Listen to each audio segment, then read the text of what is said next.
wasn't a big man. He only had a few rocks in his hand. But he knew, yeah, he knew what he could do, yeah. So when Goliath came toward him, he put on that brave, bright grin, and he let that snake shot do what it was made to do. Show him that you're not afraid.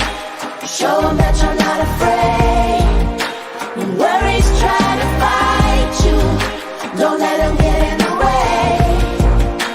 Show him that you're not afraid. Show him that you're not afraid. No matter what you go through, come on and be brave. Show him that you're not.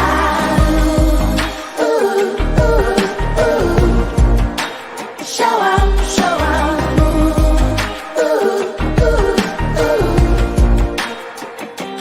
We've all got bullies and bowlfuls. They show up and they push and they pull. And we hide and we cry, but we should realize that courage comes when we choose it. When we decide we just won't quit. Yeah, I know you can do it. Get to it. Show them that you're not afraid. Show them that you're not afraid. When worries try to fight you, don't let them get in the way. Show them that you're not afraid. Show them that you're not afraid. No matter what you go through, come on and be brave. Show them that you're not.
All right, Kinsman, did you slip and fall on the ice today? Like, help me, I'd fallen. And No, you know what? The snow actually leveled my driveway. So, you know, I'm a little mad that the snow has fallen, but the unevenness with the ice and my terrible shoveling, you know, I think we say this every single time we have to shovel.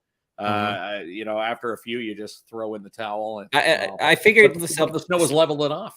I figured, yeah, like you're snow obsessed. Like you're scraping the car at 8 a.m., then you're scraping the driveway at 11. You're back out shoveling at 2. You're obsessed with this snow, aren't you? Not obsessed, but it is a shock to the system, especially just a couple days ago. You know, we had some nicer, balmier temperatures where you didn't have to defrost the car, and now boom, back into defrosting, scraping. Freezing rain, there's sleet, bus cancellations. It's crazy. All right. Well, but hey, I should say that warm weather is coming up next week. It is. All right. You don't need to go through the 14-day forecast first. No, I don't have to go through the 14-day forecast, but here's my joke. Spring is stuck in and around the GTA in Barrie, talking to my mom. My mom and stepdad, and now my brother. My brother took the bus down there today. He's going to be watching the show from Barrie. It's 16 and sunny down there, so spring is slowly around the corner, but it's very slow. All right, pal, you said it all. Hashtag Cinema 6 if you want to win movie passes. We'll give them away at the end of the show. And speaking of movies, awesome guest tonight, my friend. Very, very cool guest tonight. We have the director from My Animal, which was just shot here in Timmins and surrounding area. We have Jaqueline Castel joining us from New York City to talk about shooting the movie. Now, I should emphasize here, if you're going to ask questions about the movie, you can't ask about the plot, the actors, or the actresses, but she can tell about her time here in Timmins. There's a contractual agreement. All right, we can still chat with Jaqueline. You got all the fine print done now? I think so. So if anybody asks, about their brother, in the movie, hey, my brother played this part. Yeah, she's going to be very tight-lipped here. Good. If they ask about their brother, he goes to the cutting room floor. We get it. All right. She's got our parts out of it. Yeah, that's right. Okay, are you ready to bring her on or what? Yeah, let's bring Jaqueline on. Yeah, let's do it.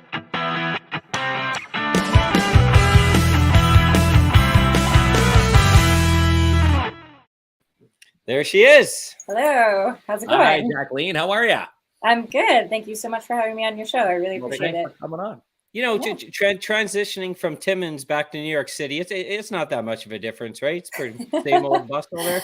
Well, yeah, I've only been here for less than 24 hours. I took kind of a long. I drove back from Timmins and then stopped off in Toronto, and then was in Toronto for a day or so, and then made my way back down to New York. But I was really exhausted, so I stopped in upstate New York at a certain point too. So it took me a while to get home, right. But I got home yesterday, so I've been able to have a little bit of time here. But yeah, I don't know if I've had a chance to really process the changeover yet. I think I'm still just processing everything that happened in the last few months. So no kidding. They call it jet lag when you're traveling. Now directing movies, what do they call that? Your brain is obviously focused on shooting. Everything stops now post production, and do you deflate? It must feel weird.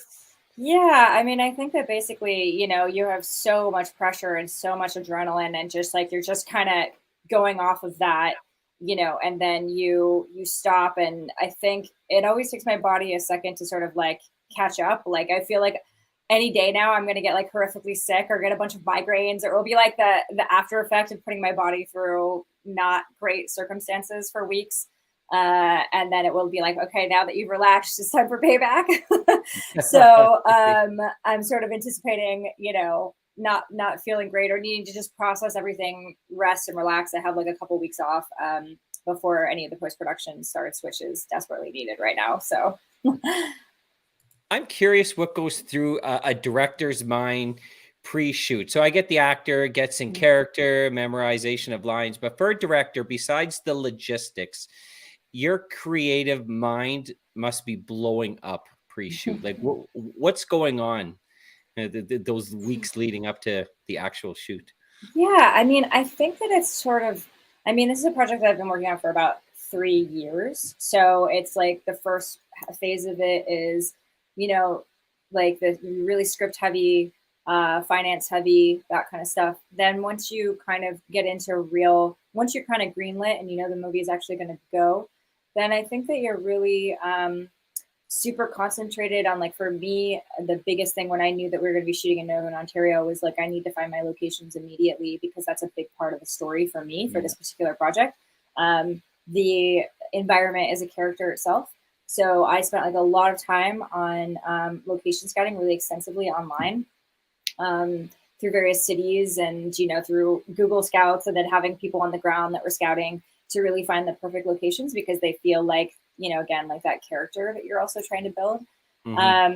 But there's a lot of stuff. I mean, you're coordinating with all of your key department heads. You're coordinating with the people that are going to be doing, I'm very camera driven. So I spent a lot of time prepping with my director of photography, Bryn McCashin. And so we were working all throughout, December and all throughout Christmas and New Year's, just like working on all of our shots. You know, we had like 1,000-page document of all of the shots that we had for the movie, you know, and really starting to visualize it, even when you don't have locations fully locked yet. So you're just sort of like, in my mind, this is what this location looks like, and hopefully we just find it.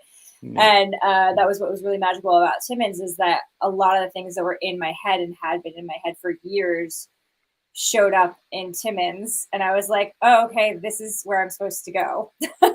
And you have to trust that. You have to trust that process, and finding those kind of places, finding the place where people say yes, where they're encouraging, where they're excited about a project.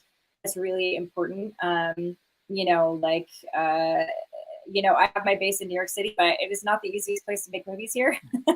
And it can actually, it comes with its own baggage and its own problems. And it's not always where you want to set a story. So I found it really refreshing, what I found like in Timmins, and just like, I felt like it was very creatively fulfilling for me, like what I was finding there. So, you know, that's kind of going on. The camera stuff's going on. You're prepping with like costume designers and makeup artists and hair, and you're going through all the different characters, and you're casting, and you're casting your kind of main leads, but then you're casting people that are like giving you tapes and stuff for smaller roles. And you're just kind of going through and trying to holistically put together the whole vision and make sure that all of the pieces kind of come together and really like feel like the movie that you want to create. So there's a lot of different aspects. I guess it's like, as a director, you're really focusing on so many different departments and making sure that they're all kind of working in tandem with each other. And it's a lot of it for me was all new relationships and people I had never worked with before. So that's also pretty wild, because you're just like, oh, I don't know these people. I don't know like how they react to stress. I don't know how they handle their stress. Like, I don't know what, you know, like, and you're trying to figure out all these things about each other, because it is such an intensive, you know, working environment, because, you know, your shoot days are bare minimum 12 hours of working with an hour lunch. So that's like 13 hours bare minimum. But then there are a couple of days where we had overtime. So I think we had one 18-hour day in there towards the end of the shoot. So it really does wipe you out. And this movie was really about like the night, like a lot of the time, a lot of the script like happened at night. So that also throws another kind of like crazy hurdle in your way, because you're shooting night shoots and then it's really cold. And you're trying to deal with that even while your equipment is malfunctioning or not wanting to cooperate, or, you know, your generator breaks for the third time, you know, like all these things. And you're trying to keep like a 40-person crew, like really excited and like into doing the project, you know, because for you, you're really passionate, right, as the director, and some of the other kind of key creatives are really passionate. But, you know, for some other people, it's like a job. And so you have to get them excited to be like, hey, you ready for 13 hours in the freezing cold? During a night shoot? Minus 29, 30. You know, there was a good stretch there. It was minus 35 without wind chill during the shoot. That's got to be pretty painful. So I was very happy when we got to shoot interiors. That was nice when we got to be in, you know, warmer sort of locations. But I also, looking back on the footage now, I'm just like, wow, it looks so magical, the exteriors, all of the snow, the world of it, the way that cars, when they're turned on, the smoke that comes up, and like the brake lights interacting with that. And it's like this red smoke going through the air, and the way that like light reflects off of snow. I mean, it's really like beautiful in terms of a environment to shoot these kind of winter landscapes. So I found it really inspiring. I mean, I was freezing, but I kept trying to be like, oh, this is cool. Well, there we go. And there has to be like, obviously, like you've already talked about it, like all the behind the scenes work that happens on a project that people don't often see. We just see a long list of names at the end of the credits, and we can imagine all the work that goes on. But I assume, besides obviously having an intensive schedule, very developed, because it needs to be, there has to be some sort of flexibility. So like you mentioned, if you got to shoot on a night where it's a clear night and you can see the moon, all of a sudden here comes Timmins weather with another snowstorm. I guess you need to make some adjustments on the fly. Yeah, I mean, I think some of it really boils down to, I mean, there are definitely things that change in the moment all the time. Or I think most frequently the changes that would be was that maybe you would change the scene ordering for the day. That might be something that you change based on, okay, our turnarounds, you know, for, you know, because there are certain rules that we follow in terms of if you end at, 4 p.m., then the next day you don't start till, I'm trying my math. There's like a certain amount of turnaround hours that you want to have for your cast and crew. So that actually requires that every day of the week, the shoot date goes later and later in the day. So you really have to watch some of that stuff. Like when can we start? Like we usually would start early in the week at like noon, and that would be the start of our day. And then by the end of the week, it'd be like 5 p.m. So you'd be going till like 5 in the morning. But then you're watching all these things because you're like, well, when is the sun coming up? And especially when daylight savings hit, so you're kind of looking at all of these very complex factors that go into a schedule. I think when you have the most amount of flexibility is when you don't need additional casts. Like the first week of our shoot, we really only had 2 cast members. And then after that, we slowly started to incorporate it based on cast. And, once you get into certain dates where you're calling maybe 30 cast members between background actors and between main, talent on your project, it's really hard to change that around. Like it starts to get very expensive. So that stuff, you have a little less flexibility, or you have locations that are very specific, or, like we were shooting at Cedar Meadows and we actually carved out our own pond, right? So then it's like, we have to be really specific about when we shoot there, because we're creating our own fake pond. Right. And then if we don't go there at a certain point, then maybe like the fake pond melts and then they can't ice skate on it. And like, there's all these kind of like factors like logistical issues that need to be put into place. And you're talking about, the finances, obviously very expensive to, shoot a movie. Yeah. There was talks that you guys grabbed some grant funding for this movie? Can you tell us a bit about the funding that helped shoot this movie? Yeah, absolutely. So we had like a worldwide distributor, and that was like from the onset, but it wasn't enough money to get us through the gate for how much money we needed to actually make the project happen. So we had applied to one of my producers. Andrew Bronfman has like worked a lot with the NOHFC, which is the Northern Ontario Heritage Funding, Northern Ontario Heritage Funding Canada. I believe that's what it stands for.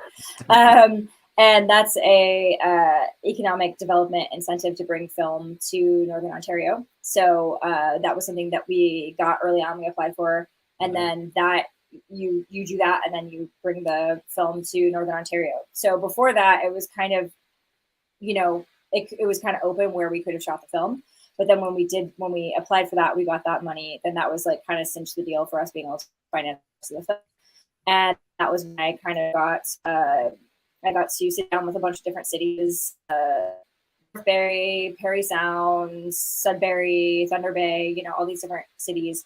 And they could tell you the city, and you look through their location books, or I did a lot of like Google searching too.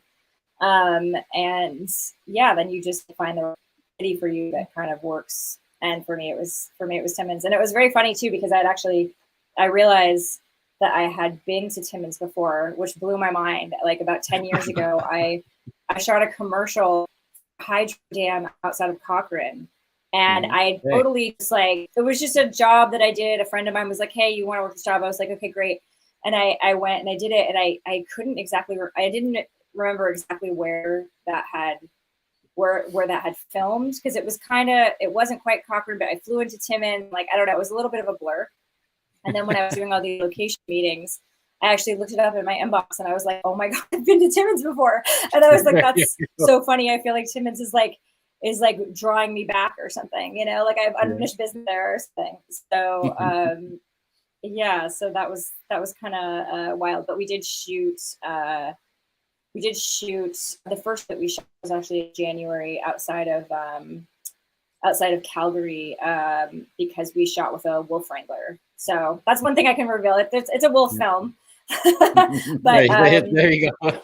Yeah, but I wanted to shoot it. And it's not Mark playing the wolf, even though I've seen him without a shirt. He might have been a good guy. No, I can reveal that. And so is Jamie. The two of you are both in the movie, which I'm grateful for. Yeah, I know. You did an awesome job. Your work, like, I'm really amazed with your work. It's so like, it's so creative, like it's erotic, it's thriller. You use a lot of colors, you use a lot of abstract. It's just, I find you do work. It's not the typical stuff you see, but it's like highly captivating. Is this a goal of yours? Like, we'll never see you do Sonic the Hedgehog 2, right? You're not I mean, you think out of the box, right? And it's just, everything you do is like, it's just so like, you're drawn into it. You must have like, you've always had a creative mind, I would assume.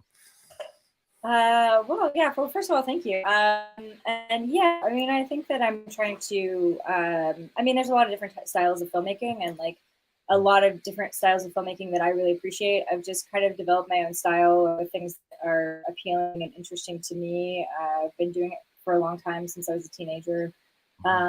And I don't know, it was just like the media that I was able to most immediately express myself in. Because I had tried other types of art forms and things like that when I was younger, when I was a kid, and it was the first thing the first kind of tool that I picked up, and I was like, oh, what was in my head is actually translated to the screen pretty quickly. And so that was really exciting to me, because I tried like music, I tried playing like guitar and stuff, and I was like, I can't translate what's in my head to my fingers. It's like not working.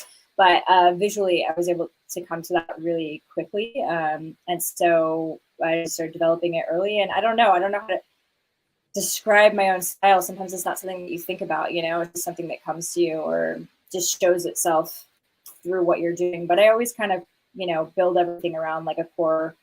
Everything's built around like, you know, like the ideas that fit best for the world that you're building. You know, like the colors are really specifically chosen, and they're based on what do those colors like mean for like the characters or the world that you're building. What is the feeling that they create in the viewer and in myself?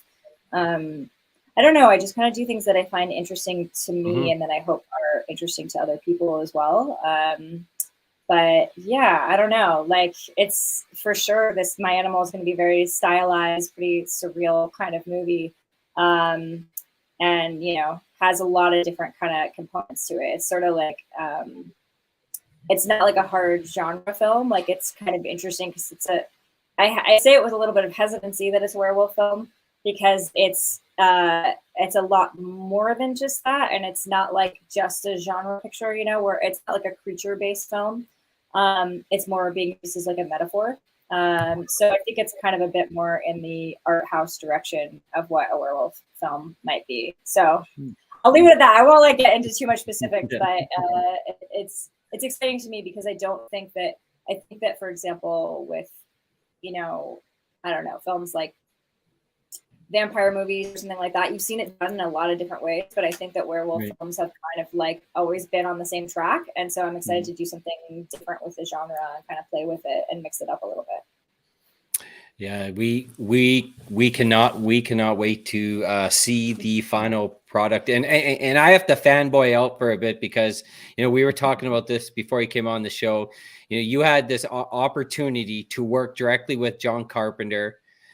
With his music, he had a cameo in your movie, The Puppet Man, and me as a massive horror fan. I mean, I don't know if I'd get much work done around John Carpenter, because I would be driving him nuts about Halloween and everything. That must have been one of the highlights of your career. Yeah, I mean, it was a really special project. It was something that came about because I was working a lot with this record label in Brooklyn called Sacred Bones. They're very good friends of mine, and they kind of are, you know, do a lot of music stuff, but they also are in the film world a lot too. And so I think that like the owner of that record label, Caleb Broughton, is a close friend of mine, and we are always just sort of seeking out the ways in which to incorporate film and cinema in like a music kind of landscape.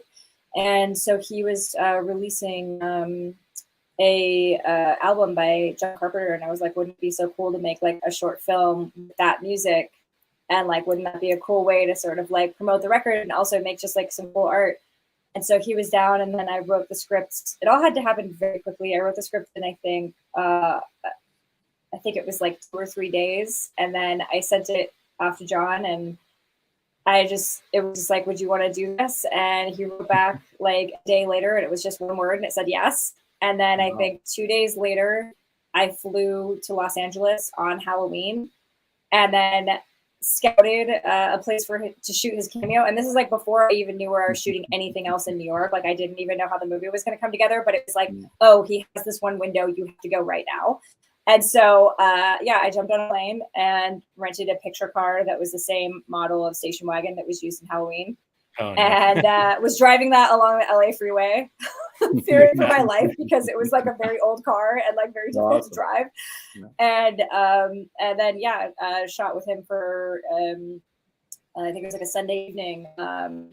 And yeah, it was a wild experience. So I did that first, and then built out the rest of the movie and shot the rest of the movie about 2 months later.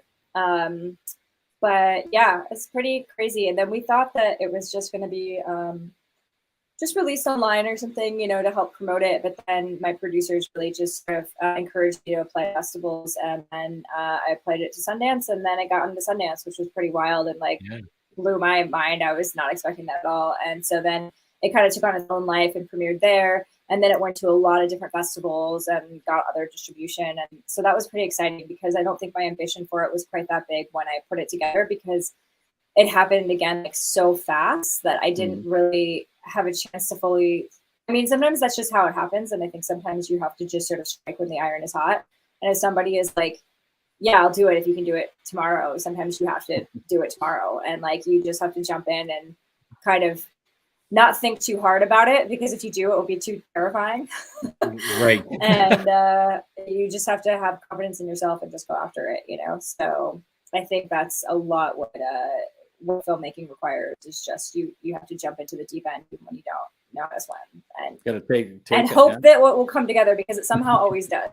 So yeah, that was a wild little project. It was super cool afterwards. And then that was great because it was around the time that John then started playing a bunch of live shows and stuff, and he was doing live shows for his music and playing all of his original scores and compositions. And like, it was just so cool to see him be able to do that and to be able to release music that was outside of films, and just see him like tour kind of like a touring musician would. I think that's like exciting. I don't know. I think that's exciting for directors, because I think that like as a director, you don't always get to have like the limelight. You're really behind the scenes so much of the time.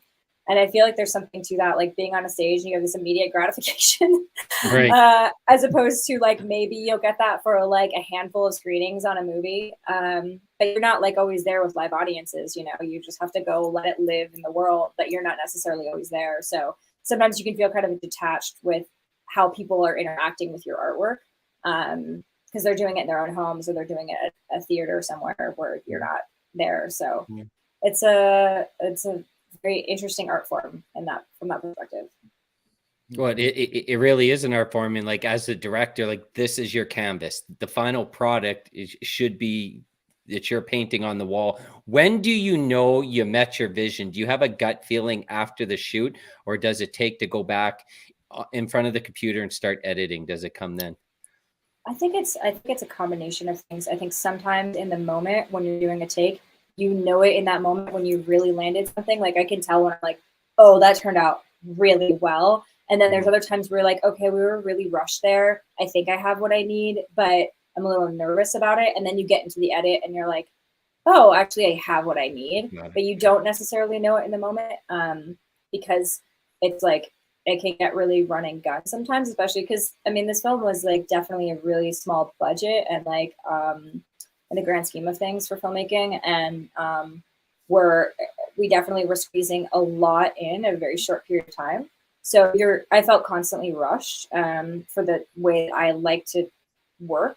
But that being said, I know I got like really beautiful stuff, and I'm really excited to see how I can play with that in the edit, especially once I just have like, a couple of full dedicated weeks off, and then I can see it with fresh eyes, and I can get the stress out of my system and be able to just approach it differently. But yeah, I think there's also a part of me that's like a perfectionist, so it's like, it's hard when you have to move on to the next scene, even if you're not ready to move on to it, but you have to land your day. So it's always like I don't know. It's always a battle, I feel like, as a director, because I think everybody always wants more time. And that's how movies get expensive, right? It's just you need more time, and then that's the price just go up from there. So really, it's not even you get even like that many cool new things. You just have more time to do it. That's right. So, well, again, being a perfectionist isn't wrong because you know, I'm sure you could probably attest to this. You shoot 1,000 takes, and again, it could be the first take that you did that you go back. Okay, that take would have been good, but it's always good to have the backup just in case. Yeah, exactly. And then there's other things you're listening to, you know, like you'll be listening to headphones and then you'll be like, oh, there was a helicopter or there was a plane that passed over when actors were delivering their lines. And then you have to reshoot that take, even if the performance was perfect, because it's not going to work for sound. You know, there's all sorts of things that come up that you always have to be keeping your eye out for to make sure that you're just kind of covered. So. Yeah. I'm happy you chose Timmins because, you know, Sudbury does well. Like they get a lot of action there. Then after seeing the new Resident Evil, I'm like, you know, Timmins, we got way more creepy areas than Sudbury. Come on. That could have been shot here. A lot of questions, Mark. Let's get through it. Well, the main question is, when can they see the movie? That's the big question. Well, okay, so I think that really what we're gearing up for is a premiere in early 2023. Probably most likely we'll be going off for a festival premiere, and then hopefully this is kind of dependent on the distribution. It depends on how good the movie ends up turning out, but my goal is for it to go theatrical after that. So that would be sometime in the first quarter of 2023. So probably sometime around February or March. But then there's also going to be like online distribution. There's going to be all sorts of different things. I have a lot of plans and ideas for things that I want to do for the film. So 2023, but it's still kind of, you know, we won't really fully know some of those details until the end of this year, really, like the fall or early winter, that we'll really kind of be locking in those details. But definitely in 2023. Now, how do you pick? You know, there's obviously so many different festivals, like the Sundance Film Festival, all over the world. Do you pick and choose? Do you go where your buddies are, where you've got a foot in the door? Because it's probably hard to get your hey, here's the movie I shot, my animal. You know, how do you submit movies to these you know, the big festivals to get that chance to win these major awards? Yeah, I mean, I think that it kind of, you know, it's different for every film. It's different on your timelines, right when your post-production is going to be finished. Like a lot of people will plan their entire movies around festival schedules. So they will be like, we're going to shoot this time of year so that we can get this deadline. So there is a whole strategy behind it. You know, we have ideas for the festivals that we would really like to make this a home in. But I think that as a filmmaker, you have to just think through like what festivals are actually a real like home for this type of film, like this type of filmmaking, because I think that every festival has a different flavor. They have a different thing that they're trying to promote, a different type of filmmaking that they're interested in, or they're known for a certain type of thing. So it really varies so much by project, but yeah, I mean, we definitely have ones in mind that we want to kind of aim for. And then you have, I mean, at the end of the day, especially, I mean, filmmaking in general, but I think independent filmmaking as well is a really small community. It's like a shockingly small community. And I think that I definitely have the thought of like, you know, some of these people I'm working with here in Northern Ontario, I would not be surprised if I work with them again, you know, because it's just a very, very small community. So yeah, I think like, I like lost my train of thought there for a second when I went off talking about crew and small communities, but so film festivals. Also a small community, and you end up just kind of knowing all the same people because you're active in that world. And then you just, again, like you think through the process with your team, what makes the most sense. And then you go after it and you see where it sticks and you see where people are going to give it love and where people are going to give it the right kind of exposure. But there's all sorts of things that you have to factor in, like who's going to have your world premiere, who's going to have your North American premiere, who's going to have your European premiere, who's going to have your Asian premiere, who's going to have, you know, your US premiere, who's going to have your Canadian premiere, you know, like it's like a whole strategy. And these festivals are very, they're very particular, and they want to have the premiere in their region or in like their continent or, you know, worldwide or whatever. So you have to be really careful about that too, you know, like how you do all that strategy, because otherwise the festivals won't be interested, because that's what they want. That's what brings them to their what brings people to their festivals, is that it's fresh programming that only they have, right? So you have to be really like aware of that stuff when you're going through the whole process. So, you know, which makes sense. Like, yeah. So they don't want it's a whole process. Sloppy seconds, yeah. Where were you watching today on your computer, Mark, with that terminology? Anyways, is there people asking about, so we got an idea when the movie will be released. Now folks are asking, like, will you have a trailer out at some point before those days? I assume so, yeah. Yeah, for sure. But that's something that, again, is not like the trailer is something that will happen like once the actual film is cut. So right now, you know, we just wrapped last week in Timmins. So we're going to, like, I'm taking a couple weeks off, and then I'm going to Montreal for the edit, and then we're editing for 3 months. And then we have probably about another 2 months of post mastering, sound design, score, all of that kind of stuff that's going to lead us. I mean, realistically, that's going to lead us into the late fall. So then it's like, once that's kind of, you have to put the movie is the main thing that you focus on, right? And once that's kind of in place, then various trailers get cut. And then that's a whole strategy too with how that rollout happens. And that's just going to, it's a hard, I mean, there will definitely be a trailer, but it's hard to answer like when that will be released, because that will just completely be dependent on the distribution strategy and also the festival strategy. So this is kind of a loaded question, but we've heard a lot about it, at least as outsiders to the entertainment industry. We're saying, you know, women have not been treated equally as their male counterparts, no matter director, actors, producers, no matter what it may be. And the position is, it's true. Have you found it more challenging being a woman in the industry, or you just go about doing your, you know, your own thing and doing the best possible job you can to get your vision out there? Yeah, I mean, I think that if you focus on the statistics, it's going to be grim, and you're going to, you know, you can fall into that mindset of like, oh, I'm never going to be able to do it. But I think that I've just always sort of taken the perspective of like, this is what I love to do, and I'm not going to let anybody stop me. And maybe it might be a little bit more difficult, but like, if I actually truly care and passionate about what I do, then like that's what I have to aim for. So yeah, I mean, for sure, there's a lot of like barriers involved and things that I think maybe would have potentially been easier. But it's, I mean, I think there's a lot of, I think it's really hard for, you know, financing certain types of stories, I think can be a little bit harder. But yeah, I mean, it's, yeah, it's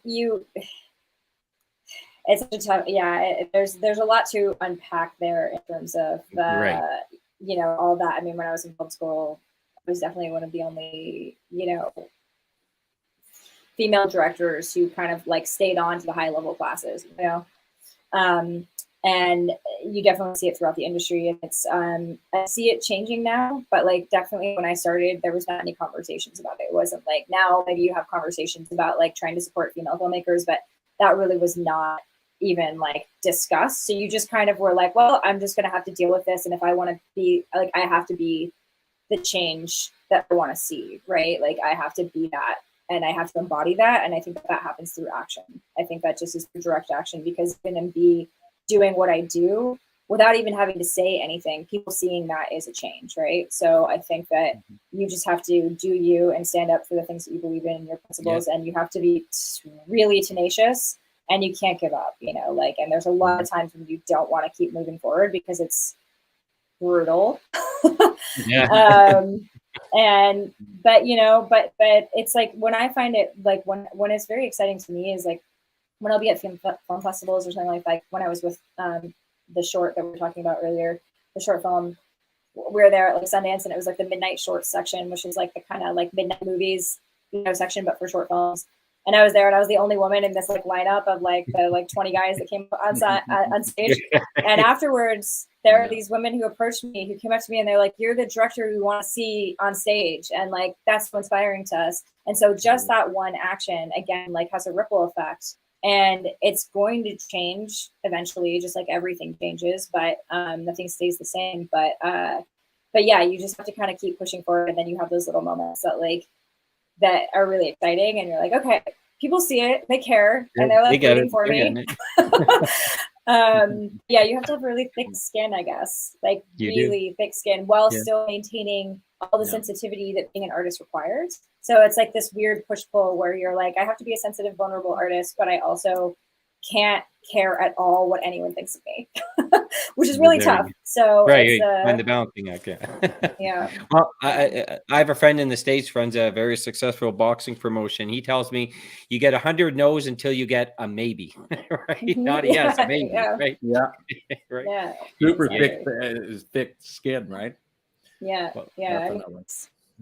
It's the tenacity. I mean, and I've seen that too, where people that are really talented don't necessarily get as far because there are other people that just will let things slide off their back faster. Mm-hmm. And I think that's the biggest thing. It's like you have to just let these things roll off your back as quickly as possible and get really used to that, because that, like, if you can do that and you have talent, then I do think that you will like succeed, but you have to keep going.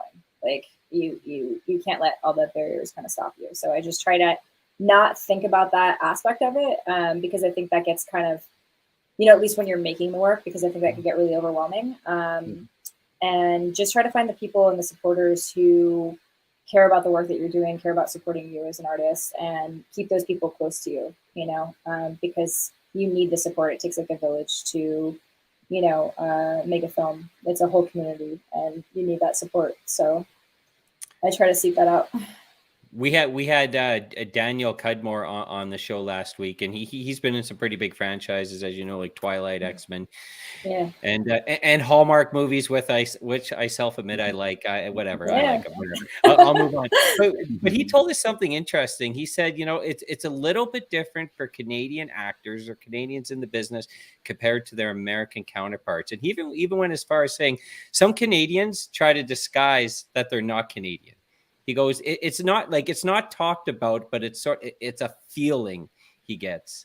So I would assume that there definitely has to be some challenges for Canadians, definitely to break into the American movie industry. But I didn't know there was. I don't think it's discrimination, but he says there is a bias he feels. Do you feel that at all, or? I mean, it's so strange for me to like. It's such an interesting question for me to ponder, because like this filmmaking very different. I'm a both a Canadian and American and French citizen, so I'm a triple citizen. Oh, wow. So I think that maybe I view things through a different kind of lens. I just had like very nomadic parents, so I don't always know how to identify with like one country. I'm like, well, I identify with all of them for different reasons. Right. But there is very different. I mean, I think Canada and France are more similar in terms of the way that filmmaking kind of happens. But I think in the United States it's different. So I think there is a different kind of attitude or perspective that comes with it that I think is just, I don't know, like I think like, there's always going to be barriers, but I think that you just have to, again, like focus on being the absolute best that you can be. And if you are really good, that's going to shine through, and like, obviously trying to work as much internationally as you can, I think always helps, that helps your exposure, like for actors or things like that, to break out and be in different parts of the world, or try putting yourself out there in different ways. But yeah, I mean, it's sorry, that's a tough one for me to comment on, just based on my own personal background. So I was just laughing because I know it's hard to disguise that you're Canadian, because, I go to New York City, Mark, I try not to go eat in Times Square. I try to go to these local places. And I always tell my fiance, okay, they're going to believe I'm from New York. So I walk in there and I got the worst accent. They're like, give me a loony, a Canadian. Like I get busted like immediately. Because we're saying the South Park characters. Hey. Every 10 seconds when I'm in the States, like it just blasts out of me. But they can pick us out of a crowd big time. Yeah. So I'm like 0 for 50 with that gimmick. One of these days, maybe. But Well, it's like Yeah. we're super excited. You know, we're super excited. You folks came here and it created a lot of buzz in our community. Yeah. And you know, I know Timmins is very open to start kicking Sudbury's ass, right, Mark? Yeah. And North Bay's ass. And Well, you heard it from Jaqueline herself, you know, Mhm. the places and, you know, the locations. You didn't have to do too much reno to make these, you know, places stand Yeah. out in the movie because they're already here. You know, we've got the, you know, there's Yeah. a lot of history up here, and again, it's going to be Absolutely. showcased in this movie. Yeah, I mean, like that's again, like it was a character in the film, and I think that like Yeah. I was just really intrigued by. There's just a lot of locations that still like that. Some of the other cities I looked at, it's like a lot of the places that I was looking at were just sort of like these old buildings. Maybe they just got renovated them with like whatever was at Home Depot, right? And then it like completely sort of destroys the character, the history, the stories inherent within that structure itself. So what I really loved about Timmins was that there was just so many incredibly like beautiful and interesting and unique buildings. I think because of its like background and history of like a mining town, of having so many different immigrants, so many different sort of like this sort of melting pot of a lot of different influences, and then also really beautiful Art Deco architecture. And I don't know, I just thought it was really exciting and dynamic, and you know, again, as its own character. So my biggest advice is to keep those spaces and to cherish those spaces, because once they go away, they're gone, and you know they won't. Yeah, there's one person I think that was telling me that at one point the McIntyre Arena was like maybe going to be demolished, and I was like, "Are you kidding me? Like it's absolutely Can't demolish unbelievably the Mac, beautiful." no. So Yeah. much hockey heritage. Like you see the banners, Yeah. you know, Mahovlich, Barilko hanging from the Yeah. rafters. And again, that you know, the McIntyre Arena was it was a replica of the original Maple Leaf Gardens back in the day. So again, yeah, you can't destroy history like that. Yeah, exactly. Like, I mean, that stuff was just so like exciting for me to find and to discover. And I felt like all I wanted to do was just like drive around and find all of these cool, unique places that felt personal. You know, they felt like they were spaces that personal, like the individuals had crafted themselves. That there was a story there, that it didn't feel like this sort of, I don't know, like wipe out of just this corporate sort of look where everything's the same, all it happened in the last 10 years. But it felt like there was something real like to the city that I fell in love with. And then that with the snow, I mean, it was just, I'd never seen snow that high before. And I was like, this is amazing. It looked so cool. So I just thought that it had such a unique atmosphere. And so that's something that's really special about Timmins, and that I hope everybody really appreciates there, because these are the types of locations that as an artist and a creator that you dream of finding, because it's just they're harder, they're like disappearing slowly from the landscape, you know. And so we fight to find those places, and you travel all over the world to find these unique, interesting locations, because you're crafting a spell, right? You're spell casting, and you're creating this I don't know, you're creating this like beautiful setting for your story. So I really admire Timmins a lot for how it looks, the trees, like everything. Like I was just so enamored every moment of it. Yeah, it just screamed every part and aspect of your movie. And again, you know, some of the locations, you know, the McIntyre Arena, you know, Cedar Meadows. I know you shot some scenes at the airport hotel. You know, that place right there. You can walk in there, and it's like going back in time. Like if the original wall, I think there's wallpaper in the airport hotel. If it could talk, right? The stories that payphone. I know, original payphones. The old sign that said the Shady Lady Hotel or whatever, you know, or like bar or whatever. I was like, oh my god, this is so amazing. I love that kind of stuff. I love the sort of like, I don't know, like kind of 1940s sort of touches there. Like I just thought that place was absolutely phenomenal. And then all the floors on it too, the beautiful like dining hall, then the floors of the rooming house that used to be, the old neon. I was just like, oh, this place. So there's no smell of drywall or any plaster in that. It's like the original wall. Like there's one part in one of the hallways there that was leaning over with a crack through, and they said, we're not renovating it. If we renovate it, it takes the vintage part out of it. Right. Yeah. Keep it there. So, yeah, I love the airport bar. Cheap beer there too, eh? So it's pretty cheap good beer. And again, they just opened that up recently there. Adam J. McKay and a few of his buddies down there. They're good folks. Well, Well, we're super excited. So we're welcome back anytime with open arms there. Oh yeah, I definitely want to do a screening in Timmins when the time is right. Like, I think it would be so cool to do a special dedicated screening up there when we can. So that's definitely on my mind and something that I would love to do. Not stealing any of the thunder from any of the other festivals, but afterwards we'll come and have a. I think we were actually talking about it when we were on set. Maybe getting everybody around Imagine Cinemas, bring the cast and some of the crew back, and have our own little special red carpet ceremony here in the city. I know. I think that would be really, really fun and really special. And I was like, maybe we could do it in the summertime. So it's like I could get to see the other side of Timmins. Put the winter coats away. Let's actually have a patio party or something. I know, right? Instead of snowmobiles, everyone can show up in their four-wheelers, kids. Yeah, perfect. Yeah, there we go.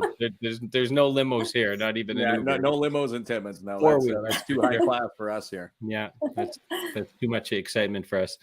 Well, thank you so much for your time. We really appreciate it. We know what your wind down time, but we appreciate you taking this moment with us very much. And we're very excited to see how it turns out. Yeah, absolutely. Yeah, I'm excited to work on it and start getting through the rest of the next phase of the movie and get it prepped to bring to people. So that would be really exciting. And I'll be keeping everybody in Timmins posted about all of that, and once we have more details on it. So yeah. And I really appreciate the two of you being in the movie too. That was really exciting. So.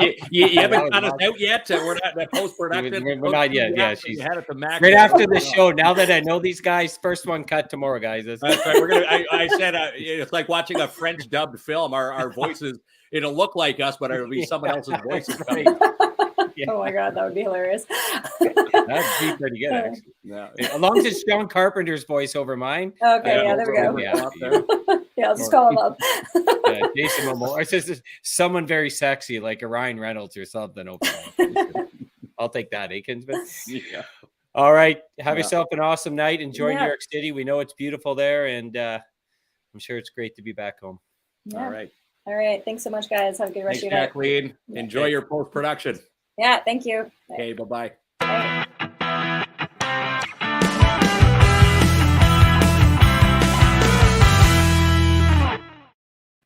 Super exciting, pal. Timmins turning into a movie town. Isn't it? Timmins is on the movie map. And again, Jaqueline and all the other directors, like they said, they're going to say, because all the directors are going to watch this movie and say, that was amazing. Where did you film that? And then they jot down, maybe scenes that can be shot at the airport or hotel or the McIntyre Arena, right? Again, we've got the pieces. And again, Jaqueline is going to showcase it. Mm-hmm. And again, it's going to be sometime in 2023, and we'll be a part of the party. It's going to be fun. Yeah, and it's really cool that they're going to do something here in Timmins. I love that. That's nice recognition for the city. So there you go, Kinsman. You'll have to put on your best. You'll have to go buy a suit. Who was on the set the day that we were there? Remember, she did our ties, fixed our. She was amazing. Yeah, was that Holly? I want to say Holly. Yeah, she was awesome. Yeah, wasn't she awesome? Yeah.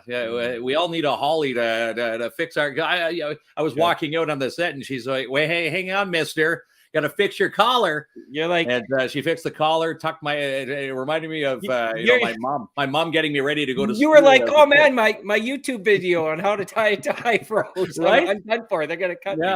Well, she was even joking, saying that they've watched numerous videos on how to tie ties that they know how to do the ties now.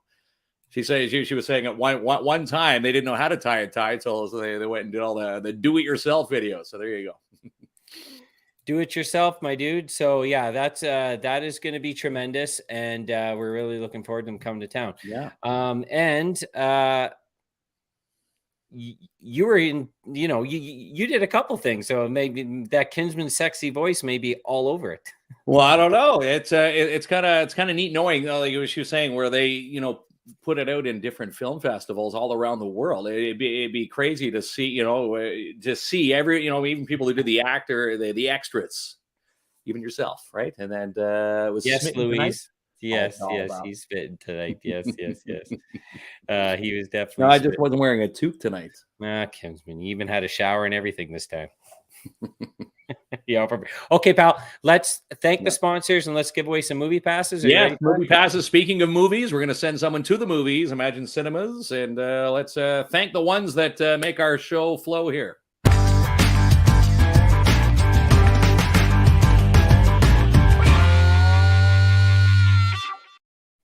And a lot of them tonight. I think this is a record episode. We have 12 amazing sponsors who are giving back to our show. So we give back to them with these beautiful billboards that we've created for them. DAP Cleaning Solutions, commercial cleaning excellence guaranteed.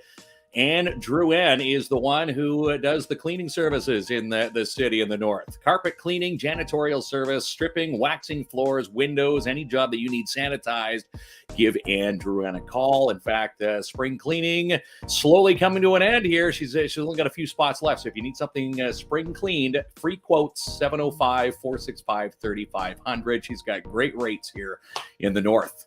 And come drive for Aleutian Transportation, because on snow days, we've had back-to-back snow days. Guess what? You still would have been paid through Aleutian Transportation. New drivers pick up a $2,000 sign-on bonus, and current drivers pick up a $1,000 recruitment bonus for recruiting a new driver. And again, 705-360-4090 to drive at the front of the bus with Aleutian.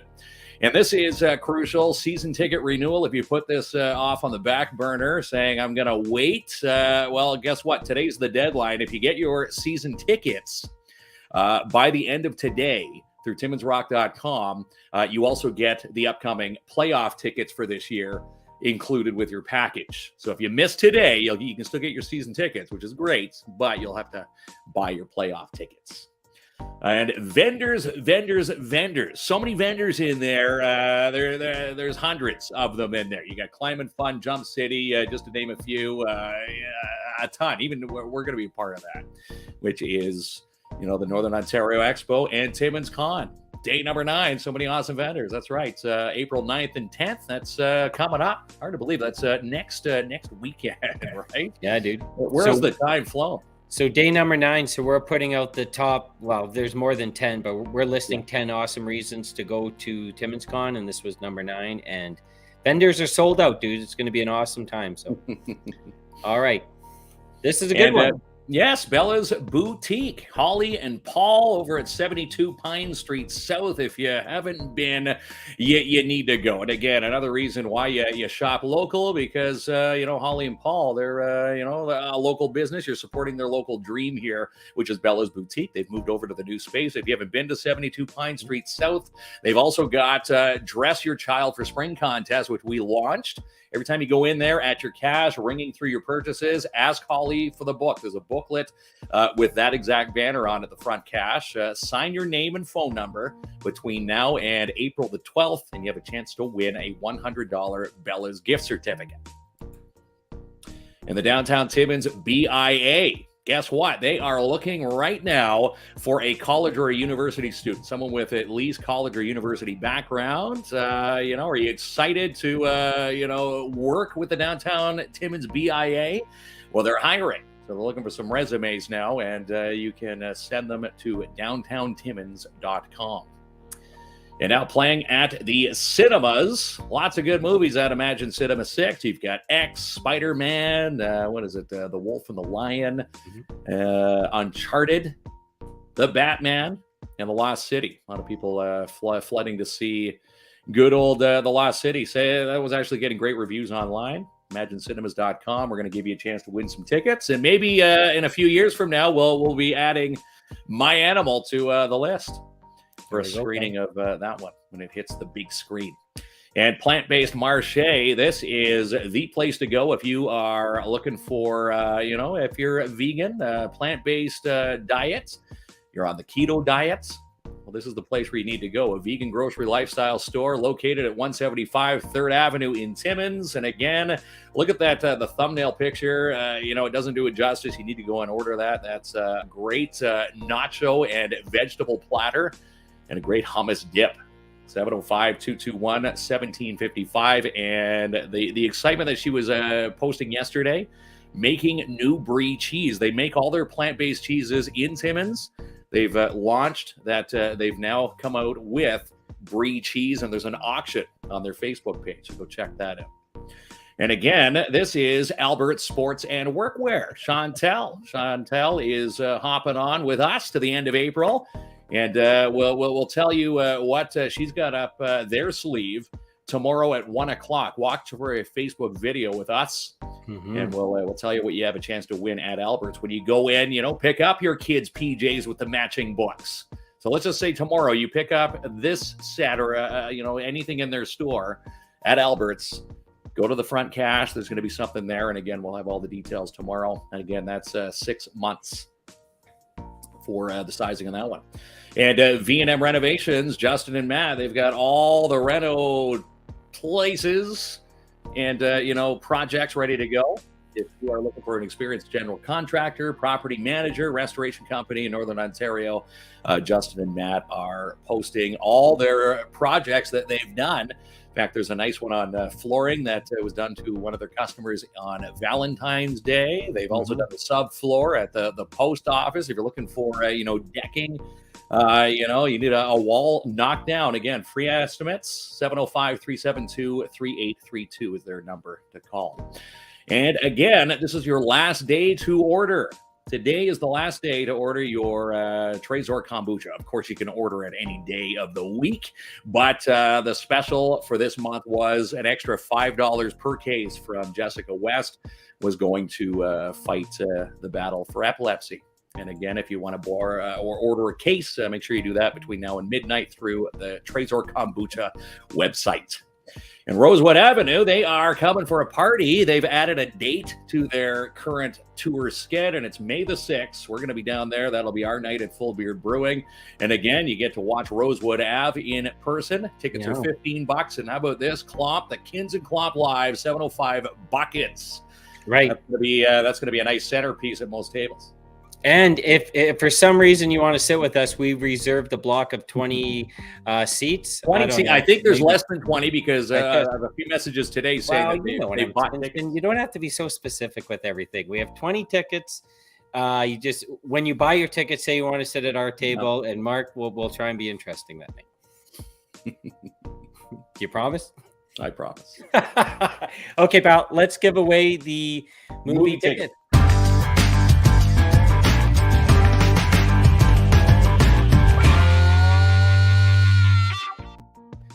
All right, pal. We are ready to give away Cinema 6 tickets. And again, a big thanks to Colin and Gina at Imagine Cinemas. Someone's going to be going to the movies for free.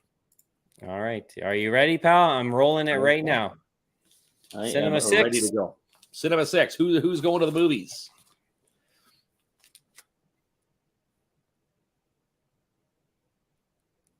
Louise Potvin. Louise Potvin. There you go. There you go, Kinsman. You write that down in our tracking list. Our tracking list. So Louise, winner. I do believe Ashley Allen won the last show's tickets back on Sunday. So we're giving away more tickets again every single Thursday. And we do it all. Yeah, we do. Right. All right, dude. We said it all. We did it all. Yes, we will be at Albert's tomorrow. We got a big contest to launch. I know that 1:00 almost everyone is going to want to win this. I can guarantee that one. Right? I'm going to say if no one wants to win this, then they maybe won the lottery in the past little while. All right. But for anybody on the planet, yes, it's going to be a good time to go by through Albert Sports and Workwear. And again, we'll have all the details 1:00 on our page. We'll post a video. What are you doing for the rest of the night? Staring at the wall, or what are you going to do? I'm going to stare at the wall. I don't know. I'm going to go outside and chisel away. You're not going to be that guy that goes and chips the ice like at 9 at night. That's so annoying. 9 o'clock at night. Fire up the snowblower at 4 a.m. Okay, all right. Not that person. No. I'm putting up a help wanted sign. No. Here's what I'm going to do. I'm going to put my feet up. I might actually watch. I think the Leafs played tonight. I'm going to watch a Leaf game. All right. Hey, you want to talk about the Leafs? I'm doing this. Esta canción te la dedico a ti, la que siempre está junto a mí. En las buenas y las malas, siempre bella y fiel eres tú. Desde el momento en que te conocí, sentí algo que nunca antes sentí. Contigo lo tengo todo, reina de mi castillo eres tú. Yeah. Me levantaste cuando estaba en el suelo. Tuviste fe cuando nadie en mí creía. Bebé, tú eres la mujer maravilla. Prometo ser tu Superman por toda tu vida. Tu sonrisa me inspira. Cuando me tocas todo se me olvida. Tus labios me sanan las heridas. Dueña de mi corazón, la que todo lo cambió. Una flor en el desierto y como lluvia bajo el sol. Dueña de mi corazón, contigo todo es mejor. Me calmas las tormentas con la magia de tu amor. Quiero protegerte, ser tu escudo. Quiero regalarte las estrellas.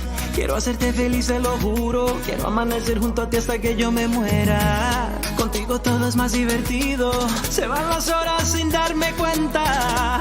Eres como el aire que respiro. Dueña de mi corazón, la que todo lo cambió. Una flor en el desierto y como lluvia bajo el sol. Dueña de mi corazón, contigo todo es mejor. Me calmas las tormentas con la magia de tu amor.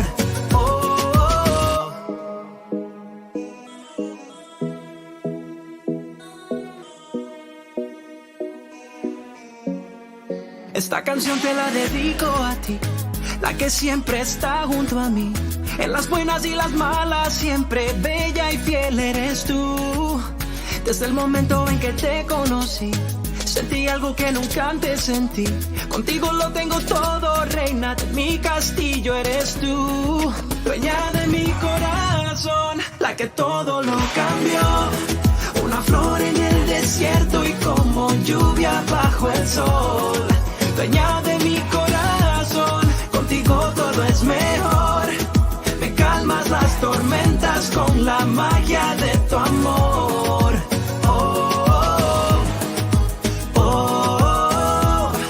Me calmas las tormentas con la magia de tu amor.